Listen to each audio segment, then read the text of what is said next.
My wife tried to rewrite my will to favor my spoiled daughter without my knowledge.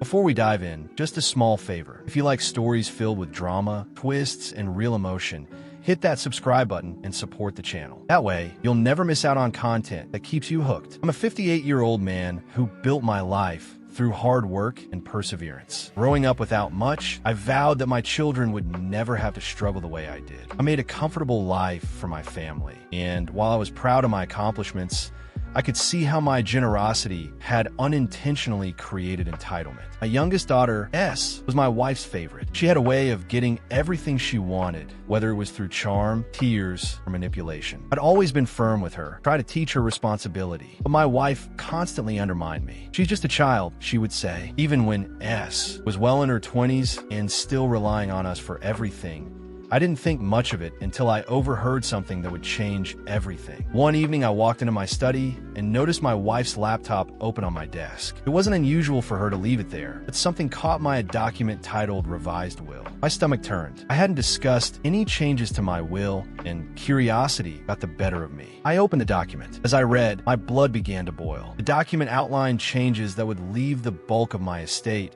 including my business and savings, to S. My other children, who had worked hard and built their own lives, were left with token amounts. I scrolled to the bottom and saw a forged signature of mine. I couldn't believe what I was seeing. My wife had not only rewritten my will without my knowledge, but had also tried to pass it off as legitimate. I knew she favored S, but this was beyond anything I could have imagined. I decided to confront her that night. Care to explain this? I said, holding up a printout of the document. As she walked into the living room, her face turned pale. Where did you find that? On your laptop, I replied coldly. What are you thinking? Did you really think I wouldn't notice? She tried to regain her composure. It's not what you think. I was just drafting some ideas we could discuss. Discuss it? I said incredulously. You forged my signature and tried to rewrite my will behind my back. This isn't a discussion. It's betrayal. She shifted uncomfortably. S deserves more than the others. They're already well off, and she needs help. She needs to grow up, I snapped. I'm done coddling her, and I can't believe you'd go behind my back like this. My wife's expression hardened. You've always been so harsh on her. She's your daughter, and she deserves a future. A future funded by deceit and entitlement. I shot back. This isn't about helping S. This is about enabling her. And you've crossed the line. Instead of apologizing, she doubled down. Fine. If you won't help her, I will. Someone has to look out for her. Her words stung, but they also revealed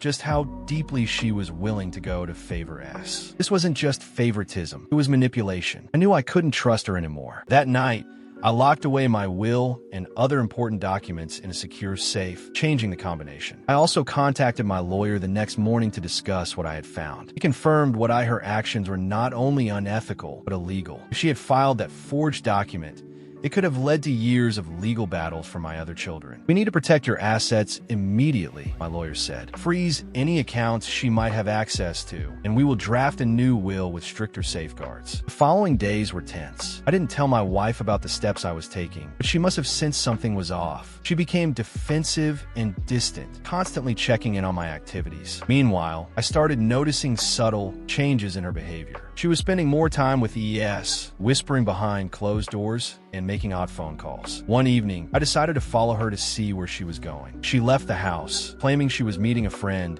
but instead drove to S's apartment. I parked discreetly and waited. After an hour, she came out carrying a stack of papers. I couldn't see what they were, but I had a sinking feeling they were related to the will. The next morning, I confronted her again. What were you doing at S's last night? She looked startled, but quickly masked it with indignation. I don't have to explain myself to you. You do when it involves my estate, I said firmly. I'm done with the lies. If you don't come clean, I'll take legal action. That threat broke her composure. You're being ridiculous. Everything I've done is for the good of the family. No, I said sharply, everything you've done is for S, and you betrayed my trust in the process. Her entitlement was staggering. She genuinely believed she was justified in rewriting my will and manipulating me, but I wasn't going to let her get away with it. The confrontation with my wife was the tipping point. I could no longer ignore how far she was willing to go, not just to favor S, but to undermine everything I had worked for. It was time to act decisively. The first thing I did was hire a forensic document expert to analyze the forged will. My lawyer advised me that having proof of the forgery would be critical if my wife tried to challenge the legal documents I was preparing. Sure enough, the expert confirmed that my signature had been forged. With this evidence, I filed for a legal injunction to prevent any tampering with my assets. Meanwhile, I decided to sit down with my other children. They needed to know what was happening. Over coffee, one Sunday morning, I laid everything out for them. This is about more than just the will, I told them. Your mother has been manipulating me, and I won't stand for it anymore. I've already taken steps to ensure this doesn't affect you. They were shocked, but supportive. My eldest, who had always been the most pragmatic, said, "Dad, you've done the right thing. If she's willing to go this far, who knows what else she's capable of?" Their support gave me the strength to push forward. I knew the road ahead would be messy, but I was determined to protect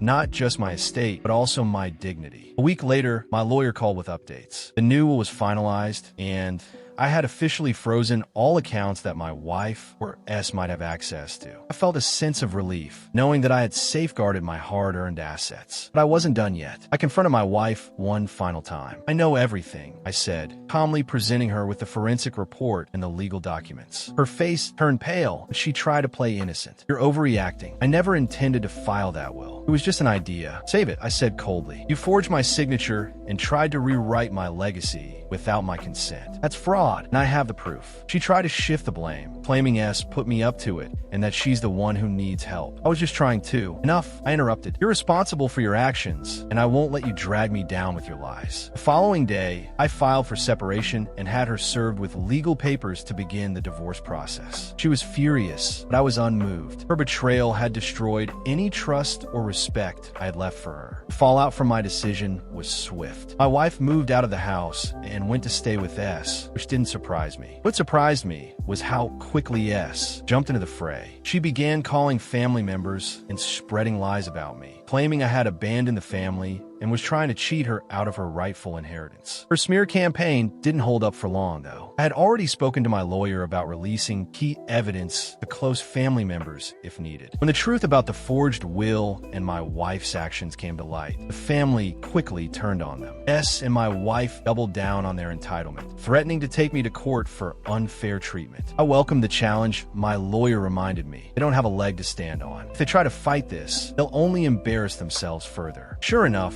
when my wife's lawyer attempted to file a petition challenging the distribution of assets, the court rejected it outright. The forged will, coupled with my legal documentation of their actions, was undeniable. Their attempt to manipulate the system had backfired spectacularly. With my wife and S publicly exposed, the dominoes began to fall. Friends and extended family who had initially sympathized with them quickly distanced themselves. Even S's social circle seemed to dwindle as people realized the extent of her entitlement. My eldest daughter reached out to me. "One, Dad, I know this has been hard, but you've handled it better than I ever could have. We're proud of you for standing your ground." Her words meant everything to me. For the first time in months, I felt a sense of closure. I had fought to protect not just my assets, but the principles I stood for, and it had been worth it. In the end, my wife's actions had only brought about her downfall. The divorce was finalized within months, and I was granted sole ownership of my estate. S, meanwhile, was left scrambling to find financial support elsewhere. I heard through the grapevine that she had tried to manipulate a distant relative into helping her, but was met with rejection. Reflecting on everything, I realized that I had allowed my wife and S to exploit my kindness for far too long. Cutting ties with them wasn't just about protecting my assets. It was about reclaiming my life and my peace of mind. If there's one thing this experience has taught me, it's that standing up for yourself isn't selfish. It's necessary. If you enjoyed this tale of justice served, hit subscribe and stick around. You never know when entitlement and karma might collide.